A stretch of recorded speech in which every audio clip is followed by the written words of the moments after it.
নমস্কার বন্ধুরা, আপনাদের সকলকে স্বাগত জানাই আমার ইউটিউব চ্যানেল আধ্যাত্মিকতার আলোয়। বন্ধুরা, আজ আমি আলোচনা করব আমাদের জন্মছকে যদি বৃহস্পতি গ্রহ খারাপ থাকে, দুর্বল হয় বা পীড়িত হয়, তাহলে আমাদের জীবনে কি কি ফল দিতে পারে এবং তা থেকে বাঁচার কিছু উপায়ও আমি আপনাদেরকে আজ বলে দেব। বৃহস্পতি গ্রহ আমাদের জীবনে কিরকম ফল দেবে সেটা জানার জন্য আগেই আমাদের জেনে নেওয়া উচিত যে এই বৃহস্পতির কারকতাগুলি কি কি। তো বৃহস্পতির প্রধান কারকতা হলো আমাদের ভগবানের আশীর্বাদ। এই বৃহস্পতি কিন্তু আমাদের নির্ধারণ করে দেবে আমরা ভগবানের আশীর্বাদ বা আমাদের গুরুদের আশীর্বাদ বা আমাদের বয়োজ্যেষ্ঠদের আশীর্বাদ আমরা জীবনে পাবো কিনা। এছাড়াও বৃহস্পতি আমাদের ধর্ম, আমাদের এথিক্স অর্থাৎ ন্যায়, আমাদের জ্ঞান, কিছুটা ধনসম্পত্তি লাভ এবং আমাদের শরীরকেও রিপ্রেজেন্ট করে। তাই বৃহস্পতি গ্রহ যদি খারাপ হয় তাহলে কিন্তু বিভিন্ন ধরনের সমস্যায় আমরা জর্জরিত থাকব। আমরা যদি আমাদের জন্মছকের 12টি ভাব দেখি তাহলে দেখব 12টি ভাবের মধ্যে 5টি ভাবেরই কারকতা কিন্তু এই বৃহস্পতি নিয়ন্ত্রণ করে। তাই কোনো মানুষের জন্মছকে যদি বৃহস্পতি খারাপ হয় তাহলে তার জীবনে বিভিন্ন রকমের সমস্যা নেমে আসতেই পারে। এবার আমরা যদি দেখি কালপুরুষের জন্মকুণ্ডলী, সেখানে আমরা দেখব এই মেষ থেকে মীন পর্যন্ত এই যে 12টি ঘর, এই 12টি ঘরের নবম এবং দ্বাদশ ঘর বৃহস্পতির ঘর। নবম ঘর হলো যে ত্রিকোণ আছে আমাদের, সেই ত্রিকোণের একটি, অর্থাৎ প্রথম, পঞ্চম এবং নবম, এবং শ্রেষ্ঠ ত্রিকোণ হলো এই নবম ভাব। এই নবম ভাব থেকে আমরা আমাদের জ্ঞান, আমাদের উচ্চশিক্ষা, গুরু, ধর্ম, বাবা ইত্যাদি আমরা বিচার করে থাকি। তাই বুঝতেই পারছেন যে বৃহস্পতি আমাদের জীবনের একটা বড় জায়গা এই নবম ভাবের মাধ্যম দিয়ে আমাদের দেয়। এছাড়াও বৃহস্পতির যে আরেকটি ঘর কালপুরুষের দ্বাদশতম ঘর, সেই ঘর থেকে আমরা কিন্তু আমাদের মোক্ষ লাভও বিচার করে থাকি। মোক্ষ লাভ অর্থাৎ আমাদের মানব জীবনের সব থেকে বড় উদ্দেশ্য হলো মোক্ষ লাভ করা। সেটাকে কিন্তু এই বৃহস্পতি অনেকটাই নিয়ন্ত্রণ করে। তাই যদি এই বৃহস্পতি খারাপ হয় তাহলে আপনার মোক্ষ লাভ পেতেও কিন্তু সমস্যা হতে পারে। এবার আসা যাক, আপনাদের জন্মছকে যদি বৃহস্পতি দুর্বল হয়ে থাকে তাহলে আপনারা কিভাবে বুঝবেন। আপনাদের জন্মছকে বৃহস্পতি নিচস্থ হয় মকর রাশিতে। যদি বৃহস্পতি নিচস্থ হয় তাহলে আপনাদের বিভিন্ন রকমের সমস্যা দিতে পারে। যেমন ধরুন, বৃহস্পতি আপনাকে নিচস্থ হলে আপনার সন্তানহীনতা বা পুত্র সন্তানের অভাব দিতে পারে। যদিও সন্তান সম্বন্ধে বিচার করতে গেলে অবশ্যই আপনাকে পঞ্চম ভাব দেখতে হবে। এই পঞ্চম ভাবের অধিপতি এবং পঞ্চম ভাব যদি অত্যন্ত স্ট্রং হয়, বিভিন্ন শুভ গ্রহের দৃষ্টি বা কনজাংশন এই গ্রহ বা এই ভাবের সাথে হয়, তাহলে কিন্তু আপনি অবশ্যই সন্তান লাভ করবেন এবং পুত্র সন্তানও লাভ করবেন। তাতে যদি বৃহস্পতি একটু খারাপও হয় তাতেও কিছু যায় আসে। এবং যদি এই বৃহস্পতি নিচস্থ হয় বা কোনোভাবে পীড়িত হয় তাহলে আপনি দেখবেন যে আপনার জীবনের কঠিন সময়, যেখানে বিভিন্ন মানুষ তাদের ভগবানের আশীর্বাদ পাচ্ছেন জীবনের বিভিন্ন কঠিন সময়, আপনি হয়তো সেই সময় ভগবানের আশীর্বাদ পেলেন না।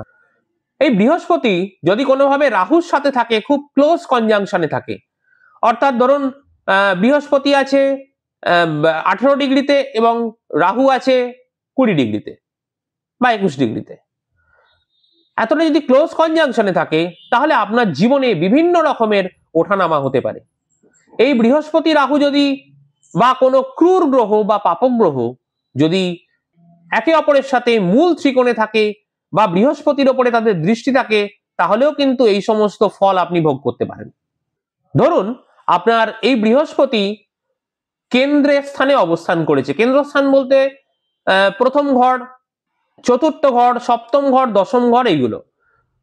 এখানে যদি বৃহস্পতির ওপর কোনো শুভ গ্রহের দৃষ্টি না থাকে তাহলে কিন্তু এমনটাও হতে পারে আপনি অত্যন্ত সেলফিশ মানুষ হতে পারেন বা স্বার্থপর হতে পারেন। বৃহস্পতি যদি ধরুন ষষ্ঠ ঘর, অষ্টম ঘর বা দ্বাদশ ঘরে বসেছে, তাহলেও কিন্তু এই বৃহস্পতি অনেকটা খারাপ ফল আপনাকে দিতে পারে। যদি অষ্টম ঘর এবং দ্বাদশ ঘর দুটোই কিন্তু মোক্ষ লাভের ঘর, তাই এই সংক্রান্ত ফল কিন্তু আপনি পাবেন। তবে বৃহস্পতি যদি ষষ্ঠ ঘরে বসে, যেহেতু বৃহস্পতি আপনার নিজের শরীরের কারক গ্রহ বা আপনি নিজে, সে যদি ষষ্ঠ ঘর অর্থাৎ রোগের ঘরে বসে যায়, তাহলে কিন্তু আপনার শরীর সংক্রান্ত বিভিন্ন সমস্যা দেবে। বিশেষ করে আপনি যদি দেখেন আপনার পেটের সমস্যা, আপনার লিভারের সমস্যা, প্যানক্রিয়াসের সমস্যা ইত্যাদি সমস্যাগুলো হচ্ছে, তাহলে আপনি জানবেন যে আপনার বৃহস্পতি খারাপ আছে। বৃহস্পতি যদি খারাপ থাকে, তাহলে আপনি দেখবেন আপনি যদি কাউকে কোনো জ্ঞান দেন, তাহলে সে ভাববে আপনি বৃথাই তাকে জ্ঞান দিচ্ছেন। আপনাকে হয়তো সে বলতেও পারে যে আপনার জ্ঞান আপনি নিজের কাছে রাখুন তো। বা আপনি দেখবেন যে যে সমস্ত জায়গায় আপনার কিছু বলার বা জ্ঞান দেওয়ার প্রয়োজনই নেই, আপনি অযথা সেখানে চলে গেলেন। বা আপনি দেখবেন যে আপনার যে সোসাইটি, আপনার পাড়া প্রতিবেশী, এদের থেকেও আপনি সেরকম যোগ্য সম্মান পাবেন না। আপনি তাদের কাছে বিশ্বাসভাজন হয়ে উঠতে পারবেন না। বৃহস্পতি যদি আপনার ছকে খারাপ থাকে, তাহলে আপনি কোনো এথিক্সের ধার ধারবেন না। আপনি কোনো পাপকর্ম করছেন এই চিন্তা ভাবনাই আপনার মনের মধ্যে আসবে না। বৃহস্পতি যদি খারাপ থাকে, তাহলে আপনি দেখবেন যে আপনি আপনার শিক্ষকদের ক্রিটিসাইজ করছেন। আপনি ঘন ঘন আপনার গুরু পাল্টাচ্ছেন। আপনার ইষ্টদেব কিন্তু ফিক্সড নয়। আপনি বিধর্মী হতে পারেন বা আপনি আপনার ধর্ম নাও মানতে পারেন। আপনি আপনার নিজের ধর্ম, যে ধর্মে আপনি বড় হয়েছেন, সেই ধর্ম ছেড়ে অন্য ধর্মের প্রতি আপনার আকর্ষণ বেড়ে যাচ্ছে। এটাও হতে পারে। সমস্ত ধর্মই ভালো, কোনো ধর্মই খারাপ নয়। তবে আপনি যে ধর্ম নিয়ে জন্মেছেন, সেই ধর্ম থেকে যদি আপনার টান অন্য ধর্মের প্রতি চলে যায়, তাহলে আপনি অবশ্যই মনে করবেন যে আপনার জন্মছকে বৃহস্পতি খারাপ আছে। বৃহস্পতি খারাপ থাকলে আপনার সন্তান আপনার কথা শুনবে না, আপনার অবাধ্য হবে, সুসন্তান কোনোভাবেই হবে না। আপনি যদি বিদেশে গিয়ে সেটেল হতে চান, বিদেশে কোনো কর্ম করতে চান, তাহলেও কিন্তু খারাপ বৃহস্পতি আপনাকে শুভ ফল দেবে না। এবার আসা যাক, আপনার জন্মছকে যদি বৃহস্পতি খারাপ থাকে, তাহলে আপনি কিন্তু ছোট ছোট প্রতিকারের মাধ্যমে এই বৃহস্পতিকে কিছুটা ভালো করে নিতে পারেন। প্রথম কথা, আপনার যিনি ইষ্টদেব বা আপনার যিনি গুরু, আপনি সবসময় তার স্মরণ করুন এবং আপনার ইষ্টদেবের পূজা অর্চনা করুন। ঘন ঘন আপনার গুরু পাল্টাবেন না। আপনি মানুষকে তার যোগ্য সম্মান দিন। যে মানুষ যতটা সম্মান পাওয়ার যোগ্য, আপনি তাকে ততটা সম্মান দেওয়ার চেষ্টা করুন। তাহলে দেখবেন আপনার জন্মছকে আপনার বৃহস্পতি অনেকটা ভালো হয়ে গেছে। তবে বৃহস্পতিকে ভালো করার জন্য আমি কিন্তু কোনো রুদ্রাক্ষ বা কোনো রত্ন আপনাকে এই মুহূর্তে সাজেস্ট করব না।